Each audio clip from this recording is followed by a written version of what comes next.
দেশের ১৫ বিশিষ্ট ব্যক্তি এবং ৫ প্রতিষ্ঠানকে স্বাধীনতা পদক ২০২৬ দেওয়া হয়েছে। স্বাধীনতা, গণতন্ত্র, নারী শিক্ষা সহ দেশ গঠনের সার্বিক অবদানের জন্য প্রয়াত প্রধানমন্ত্রী খালেদা জিয়াকে দেওয়া হয় এই স্বাধীনতা পদক। খালেদা জিয়ার পক্ষে স্বাধীনতা পদক গ্রহণ করবেন নাতনি জাইমা রহমান। স্বাধীনতা পদক তুলে দিয়ে প্রধানমন্ত্রী তারেক রহমান বলেন, দেশবিরোধী চক্র এখনও সুযোগের অপেক্ষায় রয়েছে, তাই সবাইকে সতর্ক থাকার আহ্বান জানিয়ে তিনি বলেন, মতের ভিন্নতা যেন শত্রুতায় পরিণত না হয়। আব্দুল হাদির প্রতিবেদনে বিস্তারিত। মহান মুক্তিযুদ্ধের বীর শহীদদের শ্রদ্ধা ও স্মরণে ১৯৭৭ সাল থেকে প্রবর্তিত স্বাধীনতা পুরস্কারের ধারাবাহিকতায় এবার ১৫ ব্যক্তি ও ৫ প্রতিষ্ঠানকে ভূষিত করা হলো এই সম্মানে।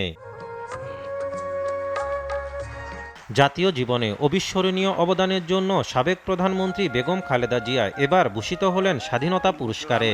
ছেলে প্রধানমন্ত্রী তারেক রহমানের হাত থেকে বেগম খালেদা জিয়ার মরণোত্তর পদক গ্রহণ করেন নাতনি জাইমা রহমান। ঢাকার ওসমানী মিলনায়তনে পুরস্কার প্রদানকালে প্রধানমন্ত্রী বলেন, জাতীয় নেতাদের প্রতি সম্মান প্রদর্শনে কোনো কার্পণ্য নয়। আমরা যদি হীন দলীয় স্বার্থে আমাদের ইতিহাসের জাতীয় নেতাদের ভূমিকাকে শ্রদ্ধার সঙ্গে স্মরণ করতে কার্পণ্য করি, তাহলে ভবিষ্যতের ইতিহাস আমাদেরকেও ক্ষমা করবে না। তারেক রহমান আরও বলেন, বৈশ্বিক যুদ্ধ পরিস্থিতির মধ্যেও সরকার সবকিছু স্বাভাবিক রাখার চেষ্টা করছে। জ্বালানি তেল আমদানিতে প্রতিদিন গড়ে ২০০ কোটি টাকা ভর্তুকি দিয়ে পরিস্থিতি সামাল দেয়া হচ্ছে। বিশ্বের সকল দেশে তেল ডিজেলের দাম বাড়ানো হলেও আমরা জনদুর্ভোগের কথা বিবেচনা করে এখন পর্যন্ত এই সিদ্ধান্তটি নেইনি। এই খাতে প্রতিদিন শত শত কোটি টাকা ভর্তুকি দিয়ে হলেও সরকার চেষ্টা করছে আন্তরিকভাবে পরিস্থিতি স্বাভাবিক রাখা। সেই কথা প্রধানমন্ত্রী বলেন, মত ও পথের ভিন্নতা যেন শত্রুতায় রূপ না নেয়, সে ব্যাপারে সচেতন থাকতে হবে।